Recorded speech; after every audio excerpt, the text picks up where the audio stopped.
질의해 주시기 바랍니다. 네, 인천 서구면 검단에서 모경정입니다. 앞서 조은희 간사님이 정말 제가 할 이야기를 다 해주셨네요. 선관위 진짜 정신 차려야 됩니다. 지금 박찬진 증인, 예, 지금 자제분이 방금 이런 문제와 연루되어 있다 또는 연관이 되어 있다 언제부터 파악하고 계셨습니까? 몇 년 전이죠 그게? 2022년도에 저 2022년도 문제죠. 박찬진 증인은 사무총장으로 역임하셨죠?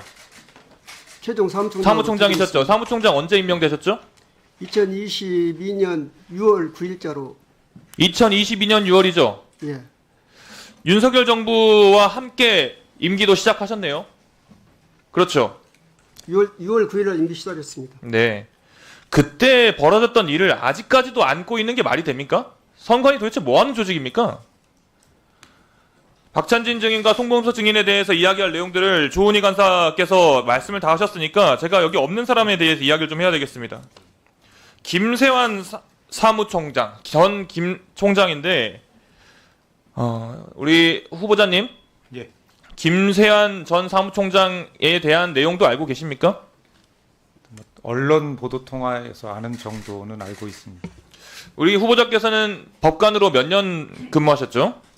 32년 조금 넘게 근무했습니다. 32년 동안 여러 판결을 하셨을 거고 국민의 눈높이에서 소통하고 봉사하는 자세로 잘 지내오셨다라고 스스로도 평가하시는 것 같은데 지금도 마찬가지죠? 예, 그렇습니다. 근데 하필이면 이렇게 가족 찬스, 채용 비리 이런 걸 얼룩져 있는 선관위의 역할을 맡게 되셨습니다. 선관위 위원이 되시면은 이 부분에 대해서 조직의 뼈를 깎는 노력이 필요할 텐데 이 부분에 대해서 각오가 돼 있으세요? 예, 뭐 말씀하신 것처럼 그 황골 탈퇴하는 그런 자세가 필요하다고 생각합니다. 지금 화면을 한번 보시죠.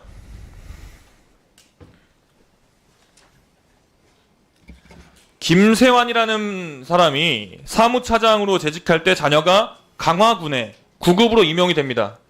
옆에 계신 증인들과 똑같은 코스예요 보니까. 2020년에 승진하고 사무총장으로 올라갔을 때는 파견도 되고 상급 선관위 전보도 되고 이걸로 끝나는 게 아니라 어제 보도가 나온 걸 보니까 관사도 줬다고 합니다. 관사 주는 걸로는 모자라서 진술 자체를 2년 전에 했던 진술이 대검에 제출했던 서류 자체도 조작되었다라는 보도가 나왔습니다. 정말 썩을 대로 썩어 있는 선관위인 것 같습니다. 이러니까 아까 여당에서 말하는 것처럼 신뢰를 못 받는 퍼센티지가 47%에 육박하는 게 아닌가 싶습니다. 물론 국회의원은 과연 얼마나 신뢰를 하고 있나 조사를 해보면 30%도 못 넘는 수치가 나옵니다. 그래서 국회의원들도 반성을 해야 된다. 여당, 야당 할 거 없이 이야기를 먼저 하고 선관위에서 관련된 내용을 잘 들여다봐야 된다라는 측면에서 한 가지 사례를 더 살펴보겠습니다. 강화군청 공무원으로 공직생활하던 그 김세환이란 분의 아들이 경력직 채용에 지원을 하고 선관위는 법령을 어겨가면서 그 김 총장과 근무했던 직원들로 시험위원들을 구성합니다. 요즘 청년들이 젊은 세대가 얼마나 취업하는 데에 스트레스를 받고 실제로 어려움을 겪고 있는지 아시죠? 예, 알고 있습니다. 그런데 이 아빠 찬스를 통해서 시험위원까지 바꿔가면서 채용이 됩니다. 이 아빠 찬스라는 걸 저도 한번 받아보고 싶은데 중앙선관위 역시 2014년부터 2022년까지 124회 실시된 경력 채용 과정에서 216건의 위법 부당 사례가 확인됐습니다. 이거는 선관위가 아니라 가족 회사 아닙니까? 어떻게 생각하십니까? 위원님 말씀에 공감을 합니다. 만약 제가 중앙선관위 위원이 된다면 그런 부분들이 확실하게 개선될 수 있도록 최선을 다하겠습니다. 이 선관위가 매우 골마 있다라는 점은 앞에 있는 여당 의원들뿐만 아니고 여기 같이 있는 야당 의원들뿐만 아니고 모든 국민들이 다 공감하고 있는 내용입니다.